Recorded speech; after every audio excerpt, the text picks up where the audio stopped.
네, 안녕하세요. 네, 강원병원 주권사입니다. 네.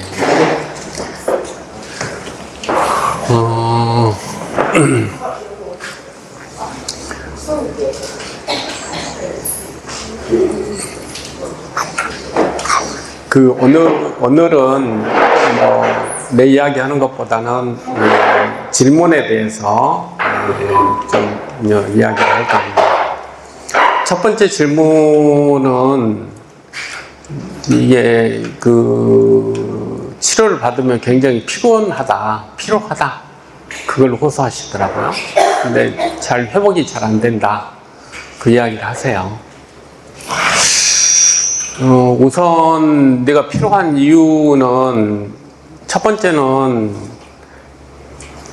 이게 왜 사람이 피로할 때는 보통 예를 들면 에너지 소모가 많았을 때 운동을 많이 했다거나 아니면 일을 많이 했다거나 저녁에 밤샘 놀이를 했다거나 춤을 췄다거나 그러면 당연히 피로하겠죠. 그것은 에너지 소비가 많은 거죠. 근데 보통 여러분들이 겪는 피로는 그런 피로가 아닙니다. 일단 에너지 소비가 많이 돼서 생긴 피로가 아니고 조직 손상 때문에 생긴 피로예요. 내 세포가 죽어서 생긴 피로거든요. 그러니까 좀 성질이 약간 틀려요.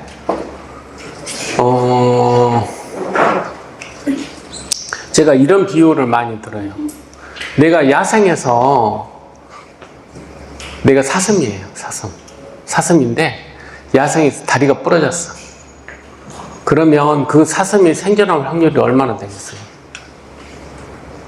거의 제로에 가까울 거예요.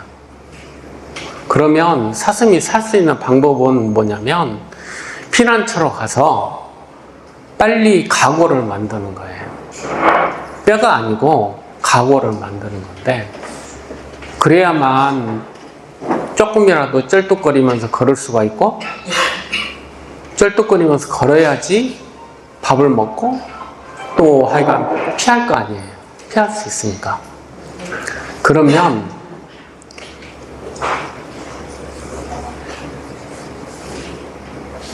지금 피로에 대한 이야기를 해주는 거예요. 그 뼈를 붙이는데 어떤 노력을 하냐? 우리 몸에 있는 모든 세포를 뜯어다가 거기다 붙이는 거예요. 그런 작업을 해요. 왜? 살아야 되니까. 제일 1번 우선순위잖아요. 지금 먹는 거 이런 거 상관없이 무조건 제일 1번 순위가 뼈를 재생시키는 거예요. 뼈를 다시 걸을 수 있게끔 쩔뚝거리면서라도 걸을 수 있게끔 가골을 만드는데 모든 에너지를 쓰는데 세포를 갖다가 거기서 세포가 분열해서 만들어지는 것까지 기다릴 수가 없어요. 굶어 죽으니까. 그래서 내 몸에 있는 모든 세포를 소집을 시켜서 뜯을 수 있는 세포들은 모두 뜯어다가 거기다 붙이는 겁니다. 다 확인된 거예요. 옛날에는 이게 도대체 이 세포가 어디서 왔는지를 알 수가 없어요. 지금은 그게 추적이 가능해요. 그래서 알아보니 온 몸에서 오더라 이런 뜻이에요. 그러니까 조직 손상이라는 것은 우리 몸에서는 전쟁이나 마찬가지예요. 전쟁이 생겨서 거기에다가 모든 에너지를 써야 되거든요. 에너지를 거기다 써버리면 당연히 필요하죠. 그러면 이분이 필요할까 안 할까를 어떻게 이런 상황에서 조직 손상에서 필요할까 안 할까를 어떻게 하냐면 그냥 염증 수치를 보면 돼요. 염증 수치가 올라가요. 왜 그러냐면 조직이 손상됐으니 빨리 붙여야 된다 라는 것들을 우리가 예를 들자면 감염이 되면 백혈구 수치 올라간다 그러잖아요. 그래서 백혈구가 몇 개니 이렇게 이야기를 하는데 이 조직이 손상이 됐을 때는 염증 수치가 올라가요. 백혈구가 아니고 다른 염증 수치가 올라가요. 왜냐하면 모든 다른 세포들한테 야 와서 빨리 지원해라 라는 어떤 메시지를 보내잖아요. 그게 염증 소위 사이토카인 케모카인 이런 등등의 여러 가지 염증 수치를 이야기하는 거예요. 염증 물질들을 분비를 해서 조직이 손상됐음을 내 몸에 있는 모든 세포들한테 파발을 돌리는 거예요. 그래서 너희들이 가능하면 빨리 와서 지원을 해라. 그런 메시지를 보내는 거거든요.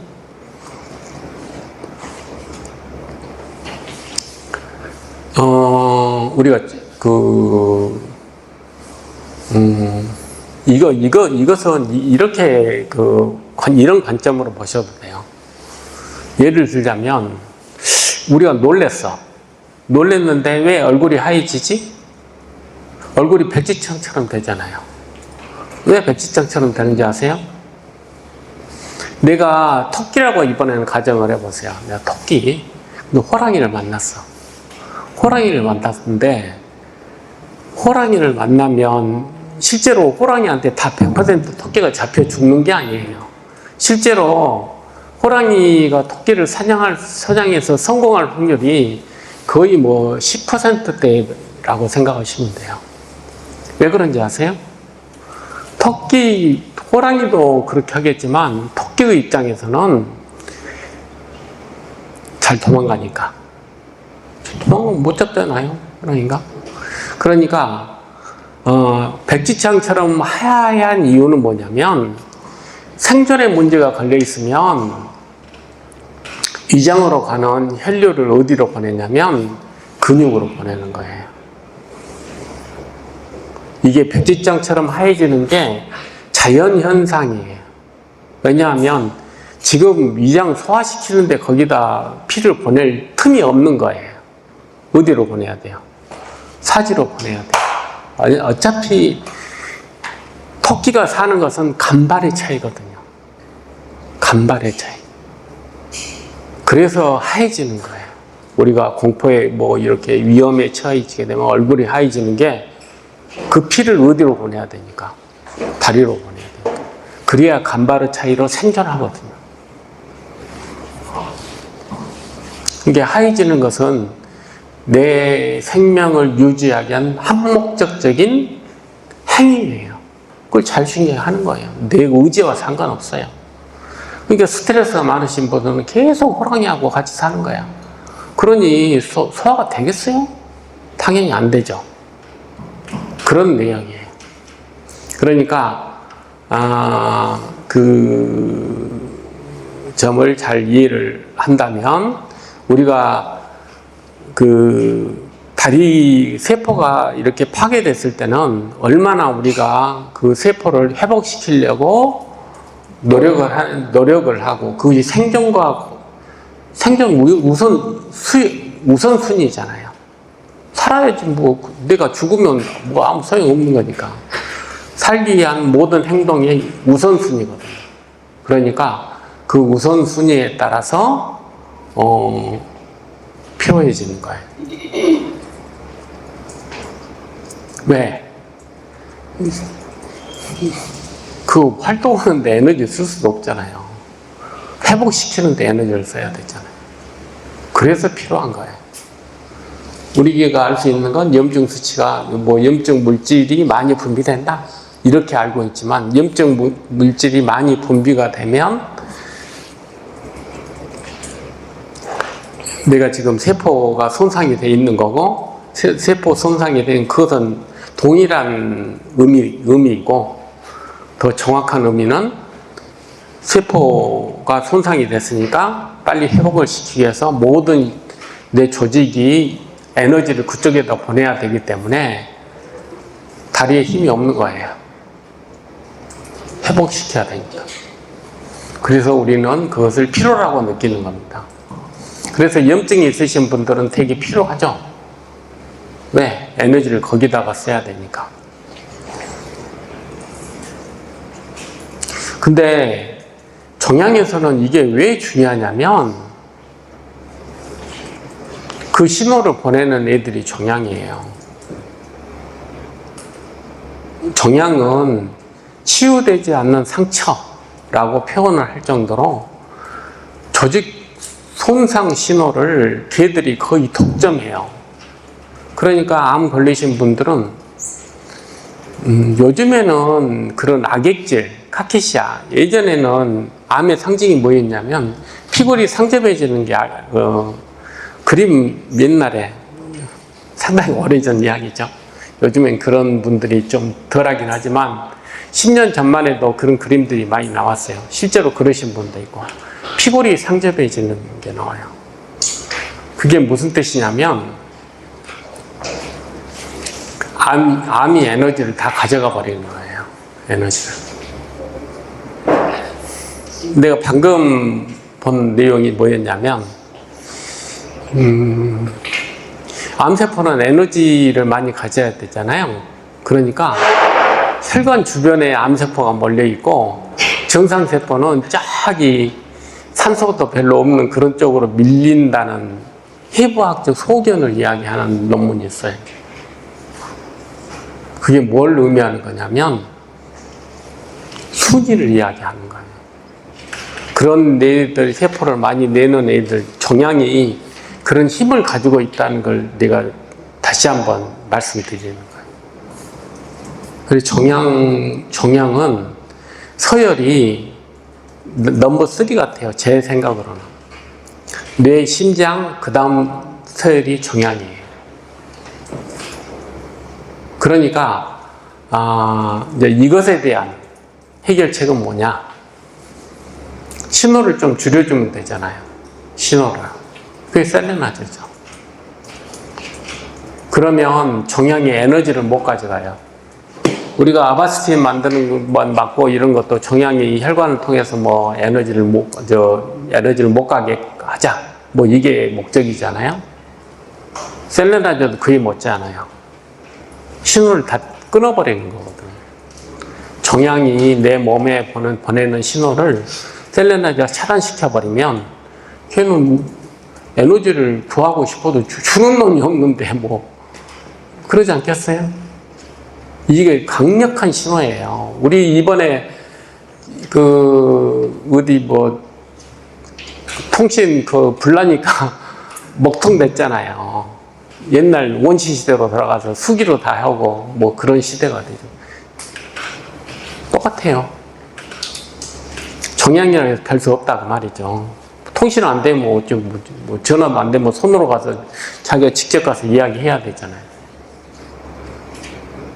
그래서 셀레나제가 여러분들이 현대 전쟁은 요즘에 뭐 상당히 달라졌잖아요. 통신이 굉장히 중요하잖아요. 이번에 소련하고 또 싸울 때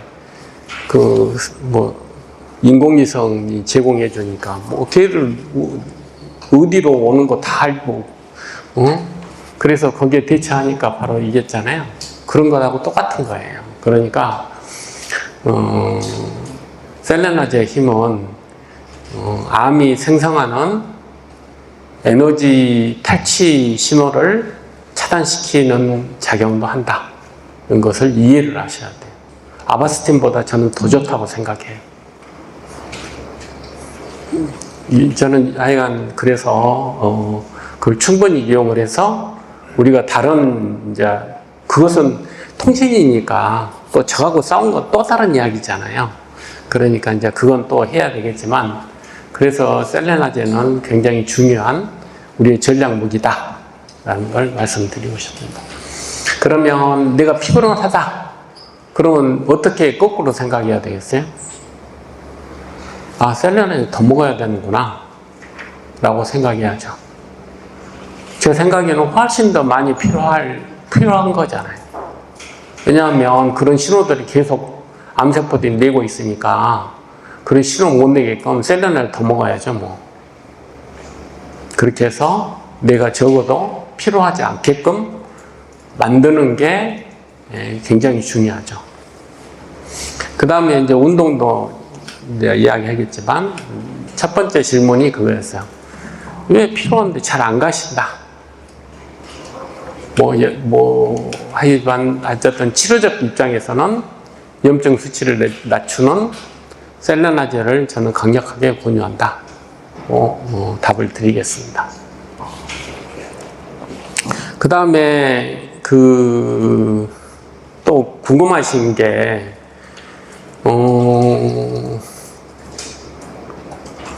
이게 이제 후유증이 있잖아요. 수술 후유증이 사람마다 다 틀리거든요. 이제 그것은 뇌에는 이렇게 부위마다 하는 일이 틀려요. 그래서 우리가 똑같이 중풍에 걸렸지만 어떤 분들은 말을 못하고 어떤 분들은 보지를 못하고 어떤 분들은 편마비가 되고 이런 것들은 어느 부위가 손상이 됐느냐에 따라 틀려지거든요.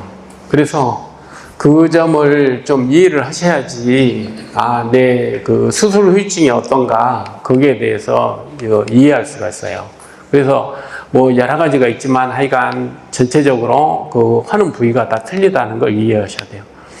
그러면 이제 이분을 예를 들자면 이 부위가 지금 손상이 되어 있거든요. 그러면 앞에서 보면 이쯤 될 거예요. 이쯤 이렇게 되면 그러니까 편마비나 이런 건 별로 없어요. 마비가 되고 이런 거 좀 근데 이게 제가 말씀드리고 싶은 것은 영역이 이렇게 걸쳐져 있어요.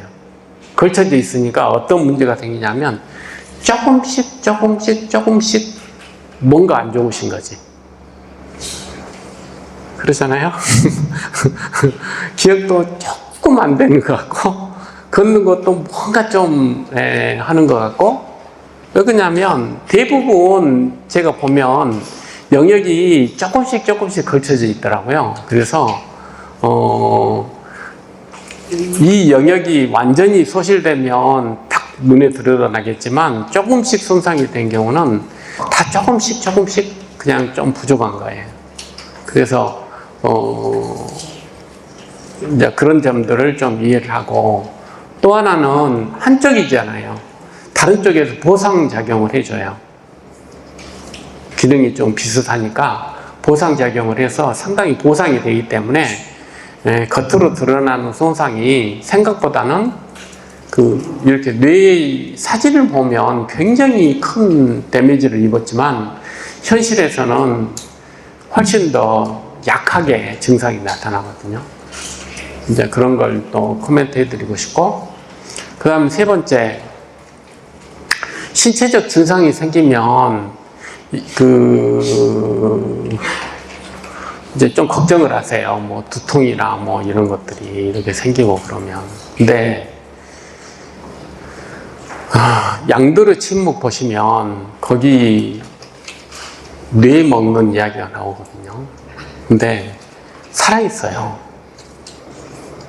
이게 무슨 뜻이냐면 실제로 통증이라는 것은 우리가 이제 예를 들어서 한방에서 대침을 놓잖아요. 그러면 우리 생각으로는 이렇게 큰 침이 들어가니까 엄청 아플 거라고 생각을 하지만 실제로는 그렇게 안 아프거든요. 왜 그러냐면 통증 세포가 있는 장소가 제한되어 있기 때문에 그래요. 뇌의 경우는 여기에는 통증 세포가 없어요. 만약에 여기에 통증 세포가 있었으면 여러분들 진통제, 마약 진통제 안 먹으면 못 살 거예요. 이렇게 손상이 됐음에도 불구하고 별로 이렇게 통증이 없는 것은 여기는 통증 세포가 없으니까 그래요. 통증 세포가 있는 것은 혈관역, 그 다음에 뇌에 있는 거기에만 통증 세포가 있어요. 그러니까 여러분들이 만약에 통증을 느낄 정도가 되려면 부종이 엄청 심해서 뇌막을 압박을 해야 통증을 느껴요. 뇌 속에서 생겼다면. 그러면 그러기 전에 여러분들이 다른 이미 제 생각으로는 쓰러져요. 어지러워서. 걷지도 못할 거예요. 여러분들이 생각하는 것보다 두개골 외의 조직이 굉장히 복잡해요. 여기 두 개, 여기는 이 그림밖에 없어서 좀 그렇긴 한데, 여기에 막이 3겹 있어요, 막이 3겹. 막이 새겨 있고 거기에 또 두개골이 있고 두개골 밖에도 혈관도 있고 근육도 있고 신경세포도 다 있거든요. 그러니까 어디서 기원했는지 헷갈릴 때가 많아요. 여러분들이 주관적으로 느끼기에는. 근데 만약에 이쪽에서 만약에 통증이 생겼다 그러면 이미 통증이 생기기 전에 다른 증상이 생겨요. 만약에 예를 들어서 잘 안 보인다거나 어지럽다거나 그런 것이 생기면서 통증이 살짝 동반된다. 이 정도가 뇌에서 생기는 현상이에요. 통증이 우선되는 것은 거의 두개골 밖이라고 생각하시면 돼요. 이 뇌의 실질의 밖에서 생기는 일들이에요. 이해하시겠죠? 그러니까 그 점을 잘 이해하셨으면 좋겠어요. 그래서 실제로 두통은 거의 저는 보지 않아요. 신경이 건드려졌는지를 보는 거거든요. 여기에 보면 신경이 다 하는 일이 있잖아요. 거기에 따라서 이게 문제가 되면 호소하시는 게 틀리거든요. 그걸 듣는 거예요. 두통은 거의 해당 없다고 보시면 돼요. 그래서 실제로 뇌에 문제가 있으니까 두통이 무조건 따를 거다. 근데 생각보다는 통증과 관련이 없어요. 여러분들이 호소하시는 것은. 이해하시겠죠? 신경학적 증상이 우선돼요. 만약에 문제가 생긴다면. 그러니까 신경학적 증상은 위치에 따라 다 틀리니까 모든 일이 되는데 어떤 일이든 간에 신경학적 증상을 호소하실 거예요. 아시겠죠? 이제 보는 관점이 좀 틀리다는 걸 좀 아셨으면 좋겠고, 통증은 우선순위에서 상당히 아래예요. 그러니까 통증이 있다면 너무 걱정하지는 마시면 안 하셔도 돼요. 이제 여기까지가 이제 내용이고, 그 다음에 이것 먼저 하죠. 그 다음에 질문하시는 게 뭐였냐면, 온열 치료에 대해서 궁금하시더라고요. 온열 치료에 대해서. 이게 이제 뭐냐면, 전기 치료예요, 전기 치료. 우리가 전자기를 하게 되면, 이렇게 분열할 때 방해를 줘가지고 암세포를 죽일 수 있다라고 생각을 한 그런 치료법이 있어요. 캐나다에 있어요. 그래서 그걸 12시간 이렇게 하고 있으면, 암세포에 상당한 부담을 줘서 정상세포는 이렇게 분열이 잘 하는데 암세포는 잘 못한다. 그래서 승인이 된 게 있어요. 근데 이제 이런 연구가 있어요. 나노 입자라는 건데 똑같은 전자기 필드 이런 걸 줘요. 근데 이게 나노가 들어가면 열이 발생을 하게 하는 그런 시스템이거든요.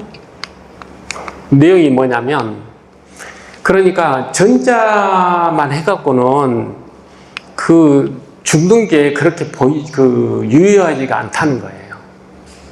반드시 열이 있어야지 세포가 더 잘 죽더라, 이런 뜻이에요.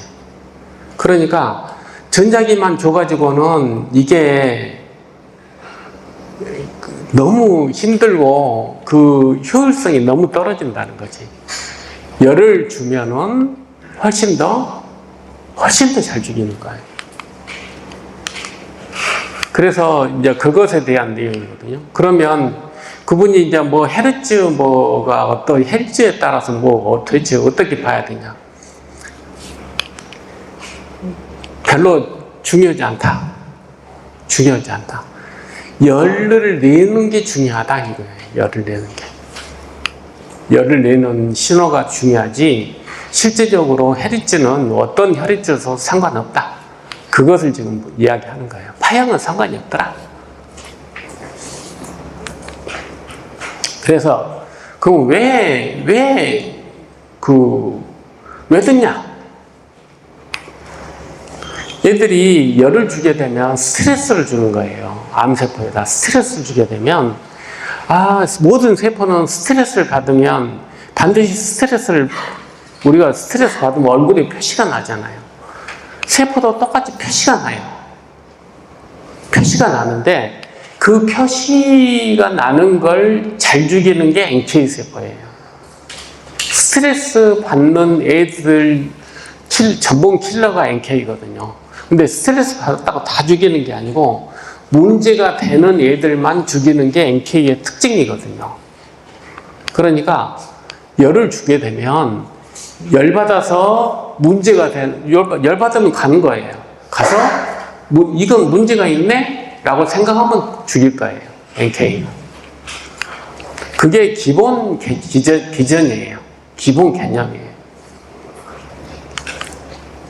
그러니까 그 다음에 이제 그 온열 치료를 할 때 또 다른 그 좋은 점이 뭐냐? 혈류가 개선이 될 거 아니에요. 열이 있으니까 피가 더 잘 돌 거 아니에요. 피가 더 잘 돌면 우리 면역 시스템이 더 빨리 작동이 돼요. 우선 혈관에서 면역 세포들이 더 빨리 많이 나오게 되고, 그 다음에 그 스트레스를 줘서 그런 애들을 또 빨리 찾고, 또 그것을 림프절에다가 이렇게 이런 애가 있는 애들은 빨리 죽입시다 라고 보고도 하고, 이런 일들이 훨씬 빨리 일어나는 거예요. 저는 항암 방사선 할 때도 온열이 꼭 필요하다고 주장하는데, 그 내용이 뭐냐면 이렇게 혈류가 잘 되면 항암제도 빨리 들어가요. 많이. 그 다음에 방사선 치료도 마찬가지. 어느 정도 많이 들어가냐? 최소 2배. 최소 2배. 그러니까 굉장히 상승 효과가 있는 거예요. 상승 효과가. 항암 방사선 할 때 특히 같이 하게 되면 완전히 상승, 이것보다 더 좋은 조합이 어디 있어요. 그러니까 면역세포가 올라가서 스트레스 있는 애를 죽이기도 하지만 백신 만드는데, 암 백신 만드는데도 크게 입조를 하는 거잖아요. 그러니까 굉장히 중요한 치료법의 하나라고 생각을 했고, 교모세포종에서 온열 치료를 하게 되면 어쨌든 여기 보면 2년 생존이 2배다 이렇게 이야기하죠. 저는 2배가 아니고, 만약에 여러분들이 암 백신을 만들 때 백신 보조제 맞고 뭐 그렇다면 2배로 끝나겠어요? 백신 이 2배로 끝나지는 않을 것 같아요. 제 생각에는. 백신만 잘 만들면 뭐 사실은 완벽할 수도 있잖아요. 그래서 그렇고, 그러면 온도를 어느 정도 해야 되느냐? 보통 간암이 걸리면 전부 지져버려요. 생길 때마다 지지는 거야, 그냥 막. 그래서 뭐 열 몇 번 하여간 지질 수 있는 한도 내에서는 다 지져요. 그래서 지금 현재 지지는 치료를 간암에서는 하고 있죠. 다른 종양에서는 이게 간은 특수 조직이어서 재생도 잘 되기도 하고 뭐 그래서 그런 치료법을 하는데, 다른 종양은 쉽지는 않아요. 이렇게 좀 미만성으로 퍼져 있고. 그래서 그 다음에 두 번째로는 너무 높다고 해서 꼭 좋은 거냐? 여기 보면은 서머 토러런스가 있는 거예요. 그게 무슨 뜻이냐면, 본래 목적은 세포를 죽이는 거예요. 암세포는 열에 대해서 훨씬 더 약하니까 고온을 주면은 죽을 것이다 라고 생각을 해요. 근데 뭔지하면 애들이 그것을 인내하는 방법을 가질 수도 있어요. 그걸 극복하는. 우리가 온열 치료를 매일 안 하는 이유 중에 하나예요. 이 기회를 줄이는 거거든요. 그러니까 탕 때리고 말아야 돼요. 때리고 말고 이렇게 줘야지 매일 주면은 이 서머 토러런스가 생기거든요. 그러니까 온열 치료 효과가 없어져 버려요. 이거는 팡팡팡 이렇게 온열 치료를 하는 거예요. 그래서 일주일에 2, 3회를 하는 이유가 팡팡 때려야 되니까. 안 그러면 그 온열 치료를 얘들이 극복해 버리거든요. 근데 저는 뭐 이렇게까지 안 해도 된다고 생각을 해요. 이게 더 중요하거든요. 우선 혈류가 증가될 거 아니에요. 일단 그쪽으로 가면. 그러면 면역세포들이 훨씬 더 잘 되고 약물도 잘 투과되고 면역세포도 잘 투과되고요. 그 다음에 그 방사선 치료에 대해서 예민해지고 아까 말씀드렸던 스트레스를 주는 정도가 제일 좋은 것 같아요. 스트레스 주는 정도. 그 정도가 되면 면역치료하고 궁합이, 이 면역세포가 가서 스트레스 주는 애들을 빨리빨리 없애잖아요. 그 정도가 더 좋은, 이것이 본래 더 이걸 죽인다 라고 만들었지만 이 효과가 제가 봐서는 거의 80, 90%라고 보시면 돼요.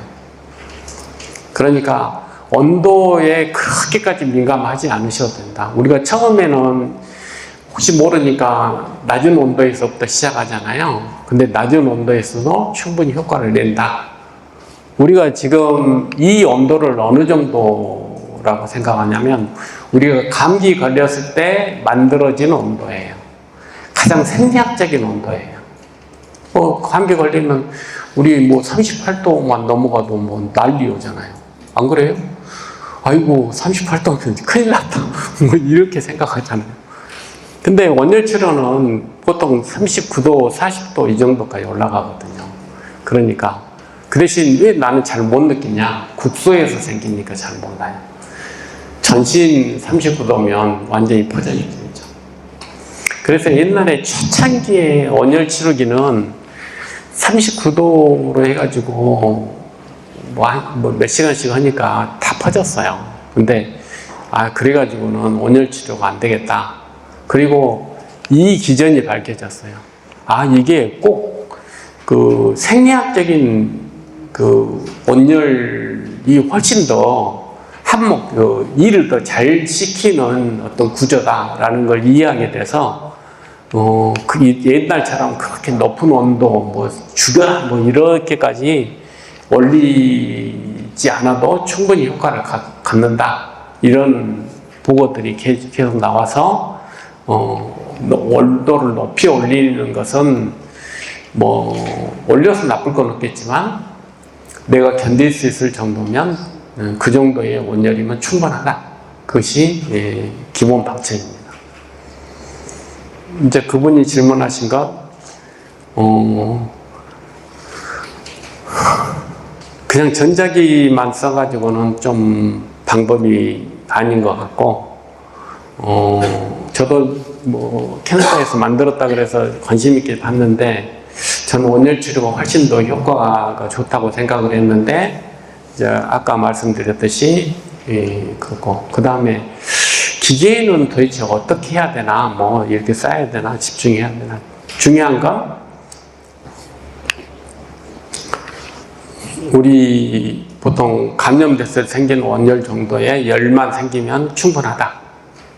거의 우리가 온열로 할 수 있는 그런 이득은 다 된다. 그래서 방법, 기계 이런 건 제가 별로 가리지 않아요. 중요한 건 본인이 견딜 수 있는 정도의 뭐 크게 힘들지 않는 정도의 온열 치료가 필요하다. 이런 것이고요. 열이 있으면 되는 거니까. 그 대신 더 열심히 잘하는 게 좋겠죠. 그 다음에 특히 그 항암 방사선 할 때는 저는 강력하게 권유해요. 왜 그러냐면 똑같은 항암을 했는데 간에 가면 뭐합니까? 간은 필요도 없는데. 이쪽으로 더 많이 가야 되지 않겠어요? 당연히 해야죠.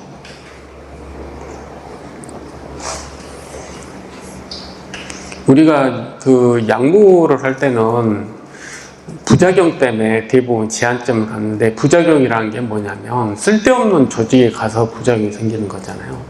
부작용이란 것은 정상세포가 죽었을 때 부작용이 생기는 거예요. 그러니까 되도록이면 우리가 원하는 장소로만 가야 돼요. 똑같은 약을 먹더라도. 그러니까 그런 점에서는 저는 온열출가 굉장히 중요한 또 우리 치료 도구이다 라고 생각을 하고 있죠. 그 다음에 이제 오늘 제가 여러 가지 주제로 많이 이야기를 했잖아요. 근데 아마 제가 이야기를 할 때마다 운동에 대해서 이야기를 했을 거예요. 운동이 꼭 필요하다. 운동을 하는 게 중요하다라고 이야기를 해요.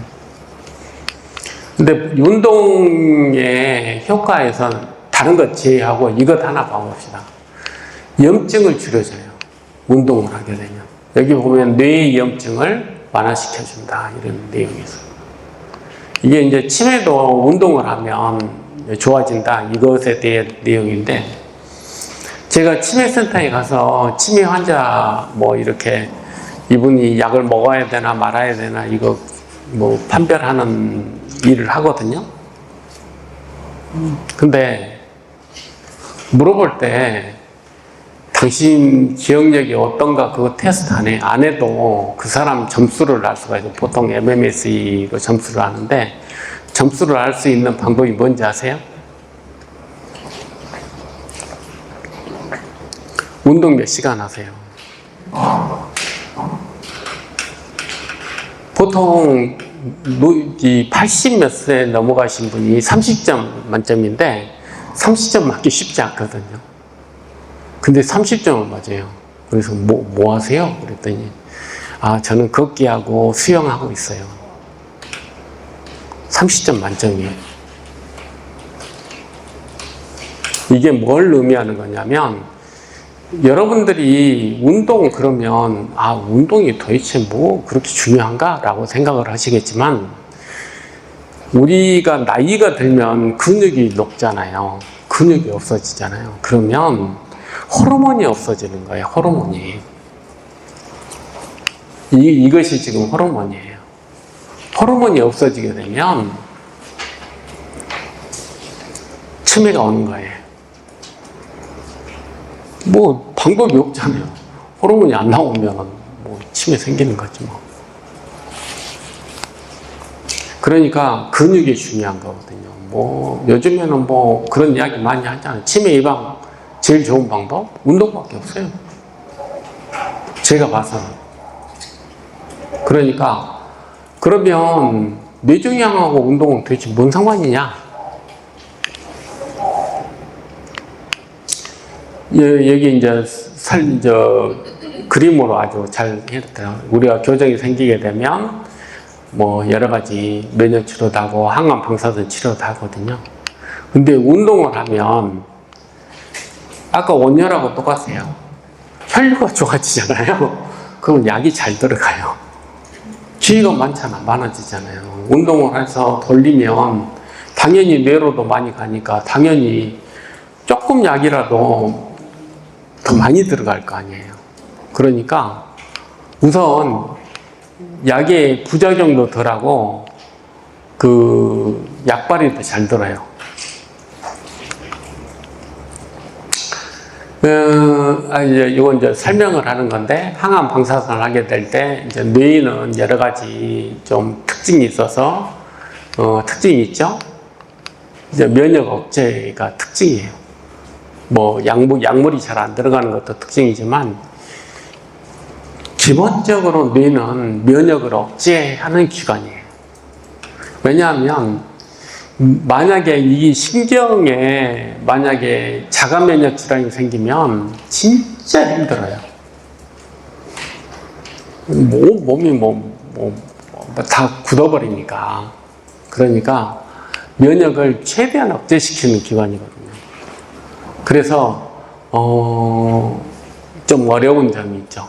근데 운동을 하게 되면 아까 말씀드렸잖아요. 염증을 줄여준다고요. 우리가 셀레나제 먹는 이유도 염증을 줄이는 거잖아요. 우선 여기서 나오는 내용들이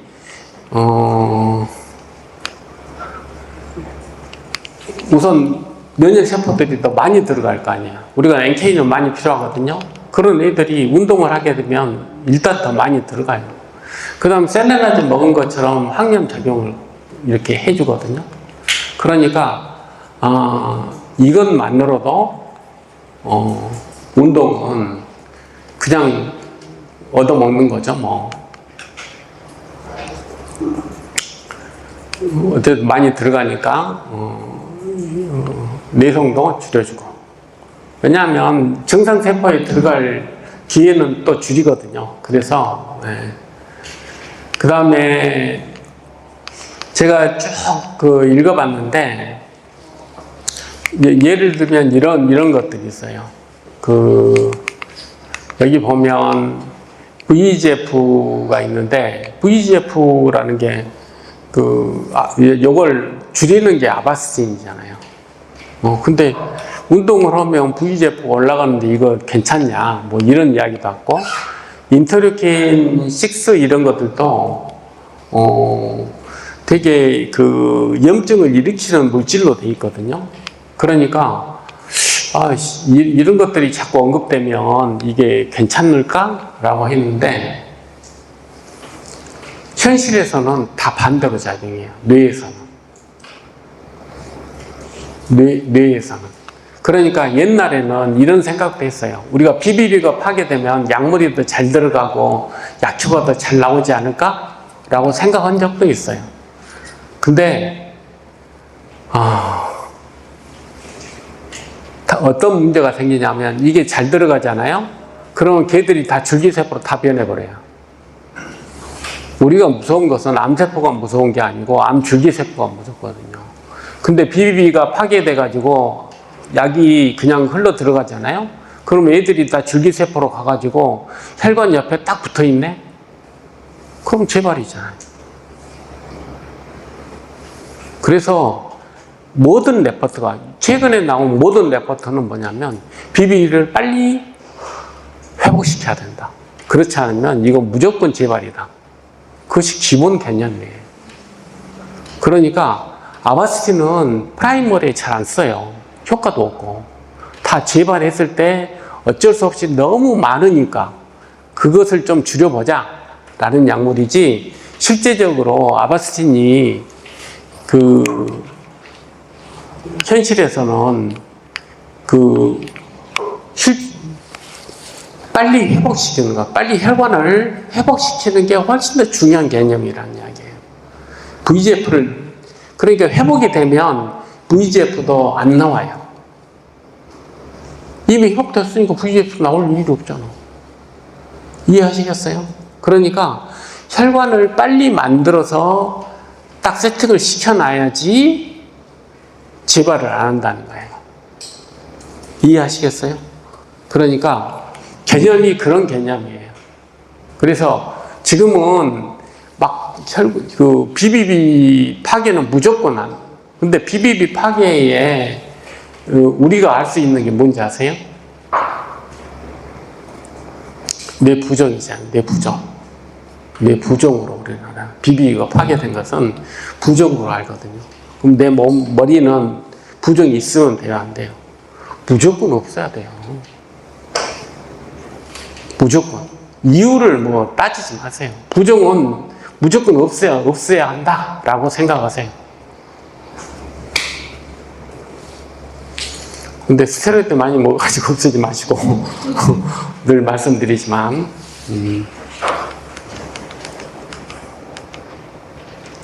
그래서 하는데 여러 보고에서 그러면 도대체 운동을 얼마나 해야 되냐, 몇 시간 해야 되냐, 도대체 뭐 어떤 운동이 좋냐, 뭐 이것 때문에 고민을 많이 했는데, 결론은 뭐냐면 사람마다 다 틀리니까 자기가 감당할 수 있는 운동을 최선을 다해서 하는 게 제일 좋겠다. 현재로서는.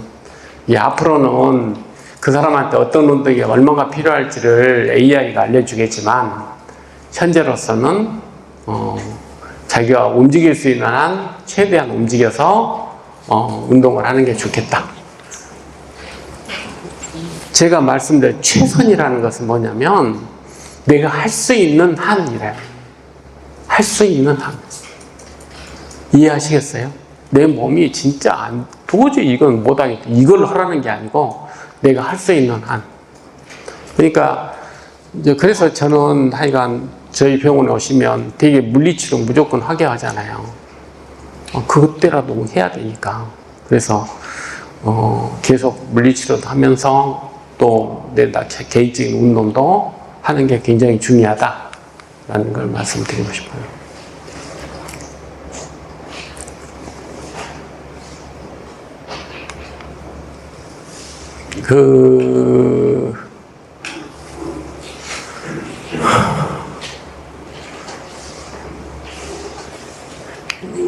여러분들이 해줄 수 있는 건 나머지는 뭐 사실 뭐 이런 분자 유전 돌연변이가 어쩌고 그 다음에 그래서 새로운 치료 기법도 나오고 있다 뭐 이렇게 치료를 한다. 근데 여러분들이 할 수 있는 건 이거잖아요. 그러니까 이렇게 재활하는 것, 집에서도 이렇게 자꾸 운동하는 것이 중요하다. 제가 코멘트하고 싶은 게 뭐냐면 여기 먹는 거 있어요? 잘 먹으라는 내용이 있습니까? 이제 뭘 먹어야 되냐 이거 이야기하지 마세요. 그냥 잘 먹으시면 돼요. 이해하시겠어요? 왜 그러냐면 뇌는 서열이 1등이라니까. 그러니까 뭐 내가 뭘 먹든 간에 일단은 뇌가 먼저 먹고 심장 먹고 그 다음 안 먹고 그렇게 돼 있으니까 잘 드시는 게 훨씬 유리해요. 먹는 것 갖고 뭘 어떻게 할 상황이 안 돼. 그런 기관이 아니에요. 결국은 뭘로 조절하냐면 운동으로 조절해야 되는 거예요. 그래서 제가 아마 강의할 때마다 운동은 꼭 필요합니다라고 하는 게 뭐 셀레나주 효과도 있잖아요. 그 다음에 암 백신 효과도 있잖아요. 왜? 더 빨리 항원을 림프절로 보내주니까 암 백신 효과도 있지. 그 다음에 또 항암제도 더블로 만들어주지. 뭐 그러면 더블까지는 아니더라도 하여간 좀 올려주죠. 그러면 그것만으로도 효과 있는 거잖아요.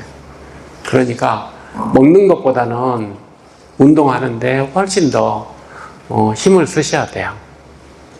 그 다음에 후유증도 훨씬 덜해지잖아요, 다음에.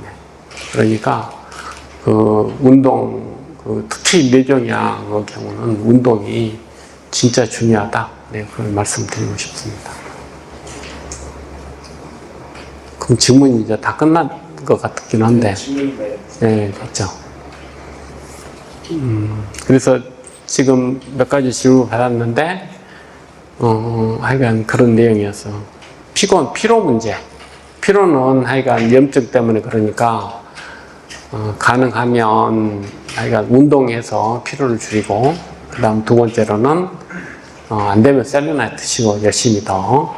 그 다음에 두 번째로, 조직 손상 때문에 생긴 피로다는 내용을 충분히 이해하셨으면 좋겠고, 그 다음에 온열 치료는 열이 중요하다.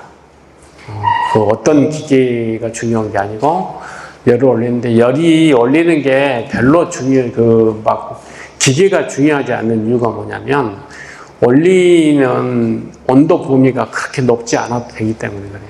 어차피 높아도 힘들어요. 그러니까, 보통 우리가,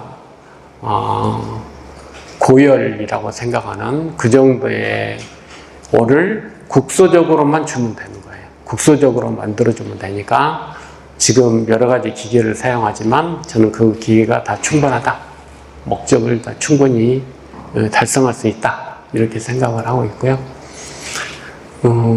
이점은 굉장히 많죠. 그러니까 그런 이점을 잘 생각을 하셔야 되고, 또 그것에 대한 내가 할 수 있는 것, 그것은 운동이다 하는 걸 좀 잘 이해하셨으면 좋겠습니다. 그래서 운동은 내가 할 수 있는 거잖아요. 나머지는 다 치료에 들어가지만 운동은 내 스스로 할 수 있는 어떤 유일한 강력한 무기잖아요. 그러니까 운동을 해서 지금 하고 있는 면역 치료가 잘 상승 효과를 가질 수 있게끔.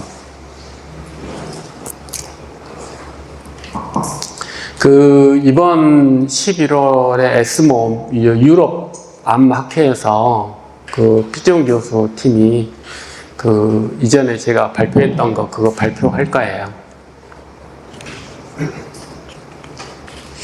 한국 사람이 거기에 몇 편을 발표는지는 잘 모르겠지만 아마 손가락 안에 들어갈 거거든요.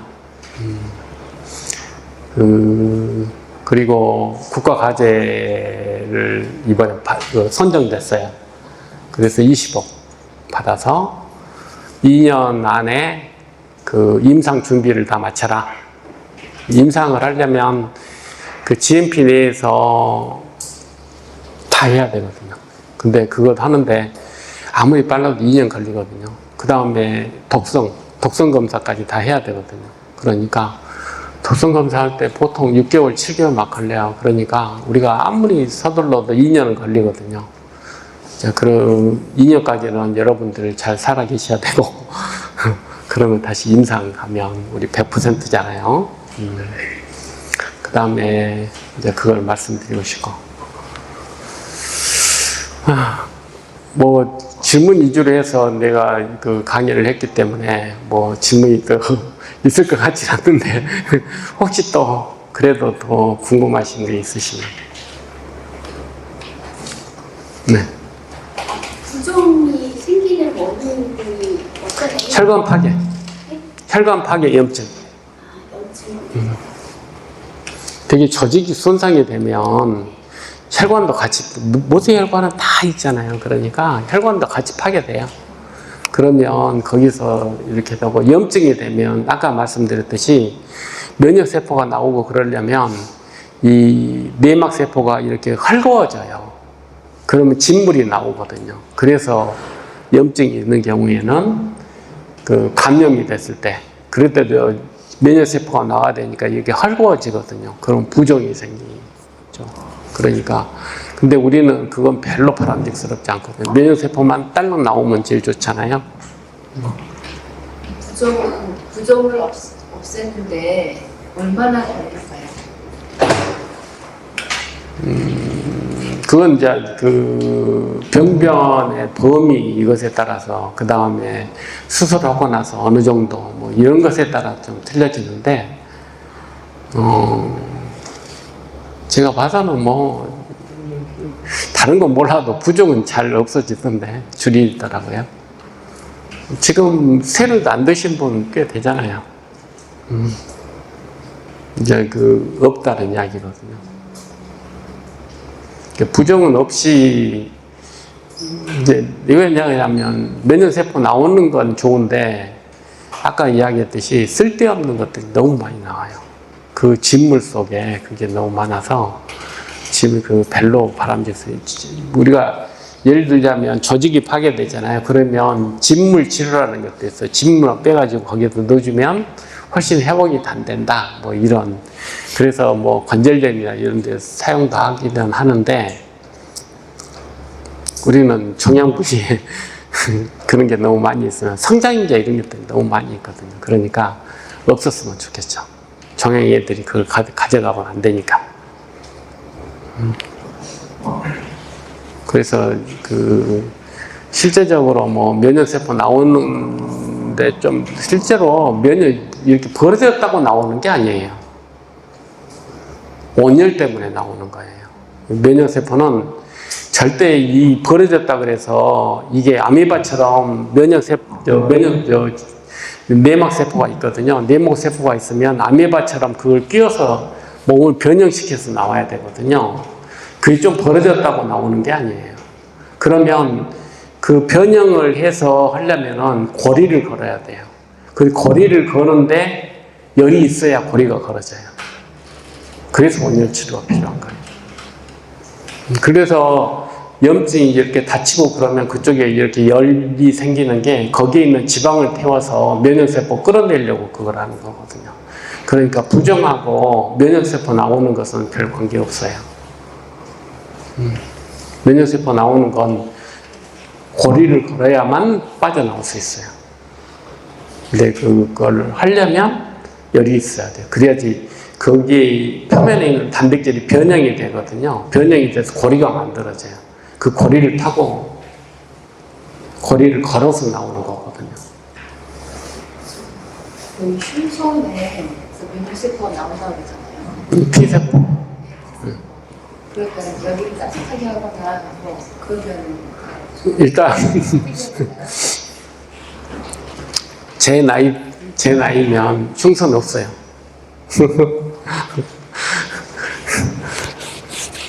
왜냐하면 발달 초기가 되면 35세까지 우리 그래서 이제 뭐 왜 흉선이 이게 퇴화돼 버릴까?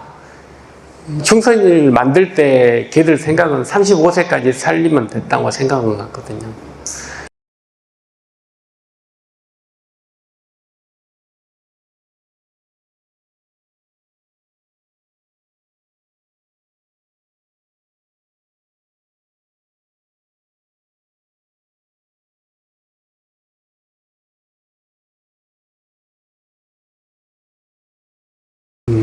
그러니까 35세까지 살리면 하여간 내 임무는 끝이다. 이렇게 생각하고 있어요.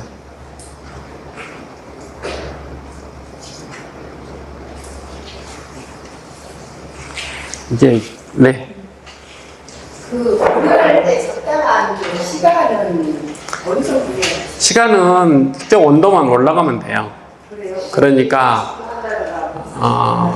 이제 그것은 이게 그 시간은 예를 들어 복부 이런 데는 시간이 좀 오래 해야 돼요. 근데 머리는 좀 훨씬 더 약하게 하거든요. 왜 그러냐면 두개골 때문에 열이 어디로 못 나가요. 그래서 우리가 두개골 전문 이 세팅이 돼 있거든요. 그게 뭐냐면 두개골은 다른 조직하고 틀려서 열이 뭉쳐 있어요. 그래서 효과도 좋고 훨씬 더 적은 용량으로 거기에 맞춰서 우리가 세팅해서 하거든요. 근데 이제 다른 복부나 이런 데는 퍼져 있어서 열이 다른 데 나가니까 훨씬 더 강하게 해야 되고 그래요. 근데 그건 이제 기술적인 문제니까.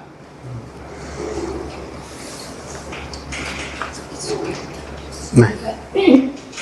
면역 주사 여러 가지가 있는데 그거 맞는다고 T세포가 그럼 생성이 되거나 그걸 촉진시킬 수 있나요? 되게 NK하고 CD8이 묶여 들어가요. CD8이. 이번에 일본 애들이 노벨상 받았잖아요. 그건 뭐냐면 CD4 중에서 면역을 억제하는 T 조절세포, 레귤러리 T세포, 그걸 한 건데, 걔 있으면, 걔는 본래 자가 면역에는 도움이 되지만, 암 치료에는 안 되거든요. 그러니까, 그걸 처음으로 암이 왜 치료가 안 되냐 봤더니, 암이 그런 암을 키우는 면역세포들을 모아가지고 방어를 하고 있어서 암 치료가 잘 안 된다는 걸 발견한 사람이거든요. 제가 말씀드렸잖아요. 정양에서 제일 숫자가 많은 게 우리는 암세포 해야 되잖아요. 근데 암세포는 20-30%밖에 안 되고 나머지 한 20-30%가 섬유세포고 반이 뭐예요? 마크로파지인데 정양연관 마크로파지 면역세포예요. 그 정양연관을 깨야 되거든요. 정양연관을 깨지 못하면 힘든 거죠. 개들이 그렇게 싸고 있으면 사실 약물이 소용이 없어요. 개들이 다 막아버리니까. 근데 그걸 깨는 게 중요하잖아요. 그래서 셀레나제 드시는 거예요. 그걸 깨려고. 정양연관을 깨려고. 마크로파지를 죽이는 게 아니고 연관성을 깨버리려면 염증 수치를 낮춰야 되잖아요. 염증 내용물들을. 그게 셀레나제예요.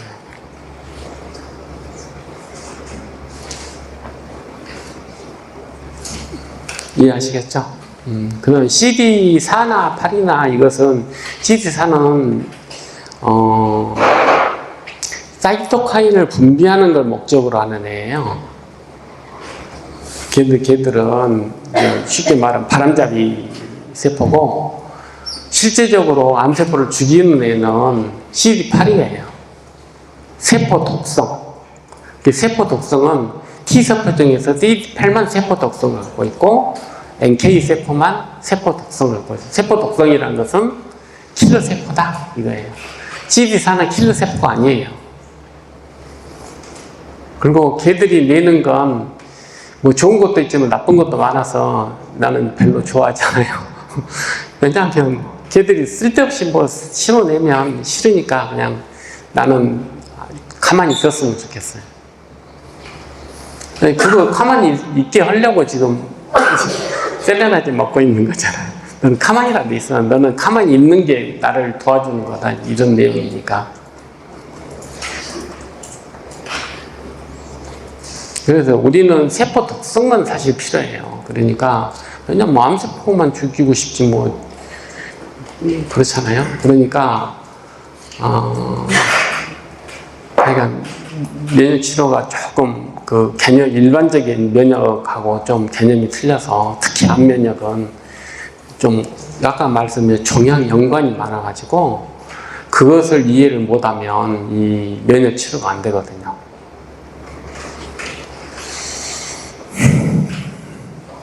맞아요. 그리고 그 말씀하신 분 중에 NK셀을 곧 있으면 맞을 수 있는데 현재는 T셀만 맞을 수 있다고 하셨거든요.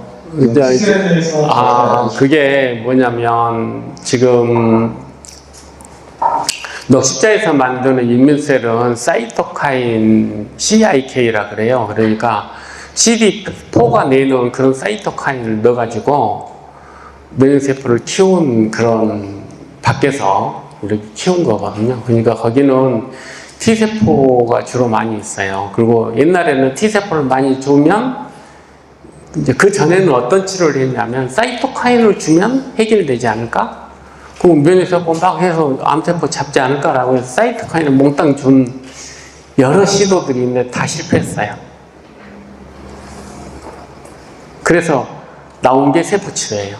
그러면 사이토카인이 부작용이 많고 그러니까 그럼 밖에서 사이토카인 폭풍 신드롬 아시잖아요. 코로나 때. 그 사이토카인 많으면 내가 죽을 수도 있거든. 그러니까 사이토카인을 주는 것보다는 밖에서 사이토카인이 너무 독하니까 밖에서 키워서 넣어주자. 그게 지금 인문셀이에요. 근데 그때는 NK나 이런 것에 대해서 이렇게까지 알고 있던 시절이 아니에요. 벌써 15년 전이잖아요. 그러니까 이제 어쨌든 근데 임상을 해서 했더니 그 효과가 있다. 그래서 했는데 실제적으로 우리는 사이토카인에서 무작위로 이렇게 암과 우리 내 암과 관련이 없는 T는 생각보다 그렇게 많은 효과는 없거든요. 그러니까 아예 세포도 우리는 킬러 세포만 필요하다 그랬잖아요. 그러니까 킬러 세포만 좀 더 순도 높게 킬러 세포만 좀 만들자라고 하는 게 지금 그 생각이고 그게 지금 NK죠. NK는 뭐 어떤 종류 이런 걸 가리지 않으니까. 근데 CD8T는 딱 걔만 죽이니까. 근데 걔가 아닌 그 표적이 아닌 애가 너무 많거든. 그래서 T는 이제 살해 방식 때문에 T가 생각보다 효과가 별로 없어요.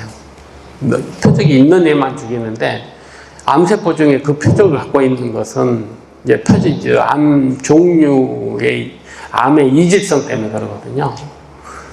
얘들은 진화하는 애들이기 때문에 그 환경에 따라서 얘들이 변신을 해요. 그러면 그 표적이 있다가도 없어져요. 그러니까 실제적으로 효과가 그렇게 많지는 않거든요. 그래서 NK는 다주는 못 죽이지만 그냥 끈덕지게 죽여요. 그러니까 저는 개인적으로는 NK를 더 선호하고 만약에 내가 CAR-T를 그 뇌종양 했으면 이런 결과 못 냈어요. 너무 이질적이어서. 그래서 이질적을 죽이는 데는 NK가 제일 좋아요. 아까 말씀드렸듯이 스트레스 주잖아요. NK는 가가지고 간을 봐요. 얘를 죽여야 될까 말아야 될까? 간을 보고 아 이게 문제가 있다고 생각하면 죽여요. 이게 별것 아닌 것처럼 보이지만 제일 좋은 건 뭐냐면 부작용이 없어요.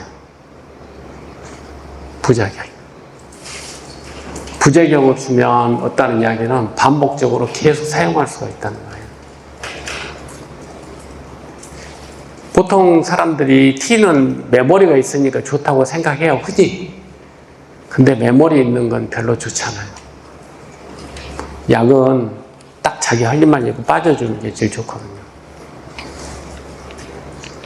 그것이 계속 남아서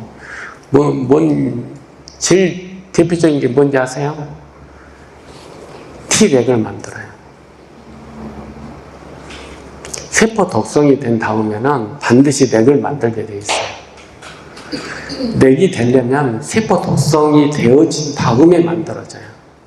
이걸 하여간 그래. 그러니까, NK가 훨씬 더, 이제 어쨌든 약물 만드는 데는 더 좋다. 그거 잘 이해 못한 사람 많아요. T렉이 그냥 어느 날 만들어질 수도 있어요. 흉선에서 만들어지기도 해요. 근데 실제적으로 이렇게 말초에서 T렉이 만들어질 때는 겪은 다음에 만들어져요. 이제 그래서 CD4 계통에 T렉이 들어있고 막 그래서 별로 하여간 좀 복잡해요. 그것은 자기도 뭐 만들고 싶어서 만드는 게 아니고 메모리 되면서 같이 만들어지는 거라.